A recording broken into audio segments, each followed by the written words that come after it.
اور وہ گھر سے جب وہ نوکرانی تھی اس نے ہاتھ پکڑا, مالکا نے حکم دیا کہ میرے بیٹے کو گھر سے لے جاؤ, ایسے لڑکے کو میں گھر میں نہیں رکھوں گی. اور وہی ان کی خالہ رکھتی تھی, انہوں نے اس کو 3 دن تک اپنے گھر میں چھپا کے رکھا اور 3 دن تک یہی کہتے رہے کہ بیٹا ماں کے سامنے نہ جانا ورنہ ماں تجھے معاف نہیں کرے گی.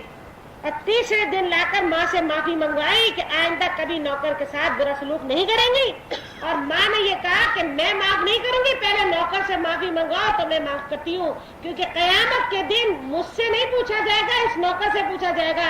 اور مجھ سے تو اللہ یہ پوچھے گا اپنے بچے کی یہ تربیت کی تھی تم نے. یہ بچہ سر سید احمد خان تھا جس نے اپنی کتاب میں خود لکھا ہے, مولانا حالی نے کا ہاتھ کا واقعہ لکھا ہے زندگی کا, کہ مولانا حالی لکھتے ہیں کہ سر سید احمد خان کہتے ہیں جب تک میں نے اپنے نوکر سے معافی نہیں مانگی میری ماں نے مجھ سے کلام نہیں کیا. یہ ہے تربیت کا صحیح طریقہ. صحیح ہے یا غلط ہے؟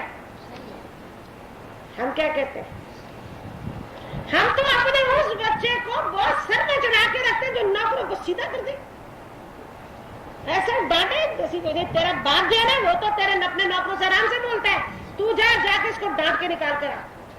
اور جو لڑکا یا لڑکی نوکر سے ڈپٹ کے بولے ہمارے یہاں, اس لڑکی کو کہتے ہیں واہ یہ بہت عقل مند ہے. یہ جب مرنے کے بعد تمہارے اللہ نے تو ان کو پیار سے دیکھنا ہی نہیں ہے.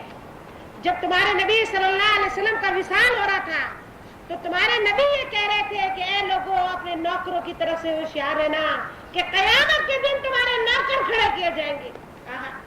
ہمارا تو بیٹوں میں اور بیٹیوں میں اور بہوؤں میں ماشاءاللہ سب سے ہر دل عزیز وہ بچہ ہے جو نوکر کو ایک پاٹ ڈانٹے اور ڈانٹ کے کھڑے کھڑے نکال دے. میرے خیال میں ہم سے کوتاہی ہوئی ہے. اللہ آج ہمارے جب بچوں کو اپنے نوکروں سے ادب سے بات کرنا نہیں آئے گا تو یاد رکھو کل ہم بھی کام کریں گے نا ان کا, یہ اسی طرح ہمیں ڈانٹیں گے جیسے اپنے نوکروں کو ڈانٹتے تھے. کیونکہ ہم نے جب کام کرنے والے کا ادب نے بتایا تو ماں بھی تو کام کرنے والی ہوتی ہے. یہ ہمارا بھی ادب نہیں کریں گے کہ بیٹا جو کل تیرا آج کام کر رہا ہے اس کا تیرے پر احسان ہے, تو کل جب ماں بھی کام کرے گی تو بچے احسان مانیں گے ورنہ نہیں مانیں گے. ہم نے اچھا صدقہ جاریہ نہیں چھوڑا. اور ہم اپنے پر ظلم تو کیا کرا ہے, میں آپ کو کہتا ہوں ہمیں خود دین معلوم ہی نہیں تھا. میں نے ایک واقعہ پڑھا, میرے دل پہ اتنا اثر ہوا, وہ بتاتی ہیں آپ کو کہ حضرت علی کرم اللہ وجہہ اور حضرت امام حسین کھانا کھا رہے تھے. کھانا کھاتے ہوئے حضرت امام حسین کے ہاتھ میں بھیجا آیا, اور بچے ہی تھے نا, آپ نے جلدی سے بھیجا اپنی طرف کرا, یعنی حضرت علی رکھ رہا ہے, فوراً اپنی طرف کر کے جلدی جلدی کھانا شروع کر دیا. حضرت علی نے کہا بیٹے جو تو کھا رہا ہے یہ تجھے کھاتے دیکھ کر مجھے بہت خوشی ہو رہی ہے, کیونکہ جتنا باپ چاہتا ہے کوئی نہیں چاہتا, لیکن اے میرے بیٹے یہ سارا تیرا کھا جانا تجھے عذاب میں مبتلا کر دے گا, کیونکہ اللہ کا حکم ہے جب باپ ساتھ کھانا کھا رہا ہو یا ماں ساتھ کھانا کھا رہی ہو کبھی اچھی چیز خود مت کھانا, پہلے ہی نہیں کھلانا. ہم نے کیا کرا, ہم نے جو کرا اپنے ماں باپ کے ساتھ وہ تو کرا ہی کرا. آج ہم نے اپنے بچوں کو بھی یہ بات نہیں سکھائی ہے. اس کے بعد حضرت علی کرم اللہ وجہہ نے فرمایا اولاد سے پوچھا جائے گا کہ اچھی چیز تیرے حلق سے کیسے اتر گئی جب تیرا باپ دسترخوان پہ موجود ہے.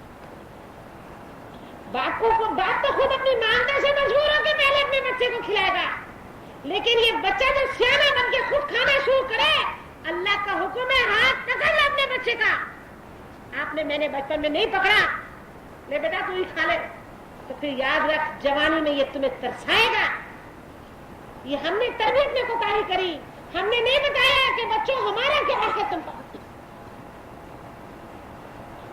اس کے بعد کتابوں میں لکھا ہے کہ حضرت علی کرم اللہ وجہہ کی صرف اس بات پر 40 دن تک حضرت امام حسین کمرے میں رہتے تھے, باہر نہیں آتے تھے.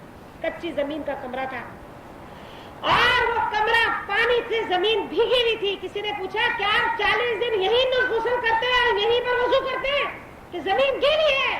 کہا رو رو کر گیلی ہے کہ اللہ مجھے معاف کر دینا کہ میرا باپ میرے ساتھ کھانے پہ شریک تھا اور اچھی اچھی چیزیں میں کھا رہا.